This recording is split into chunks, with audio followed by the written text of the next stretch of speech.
Hello, আসসালামু আলাইকুম। সবাই কেমন আছেন?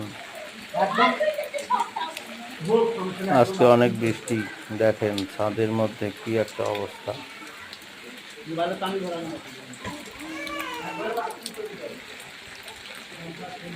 এগুলা মরিচ গাছ লাগাইছিলাম প্রায় 20 থেকে 24,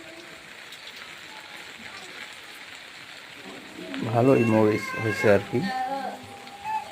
আর এই দিকটাতে দেখতেছেন ড্রাগনের গাছ, এগুলো আমার মা লাগাইছিল। ড্রাগনও হয়েছিল অনেক, খাইছি অনেক, মিষ্টি অনেক। আর ওই যে 2টা গাছ দেখতেছেন টবের মধ্যে, থাই আখ, আপনারা কি বলেন জানি না, আখ বলে আমাদের এদিকে। আর এই যে এই দিকটাতে বেগুনের গাছ, মরিচের গাছ, আর মাচার মধ্যে লাগাইছিলাম লাউয়ের গাছ। তো এই আমার ছাদ বাগান আর কি মোটামুটি।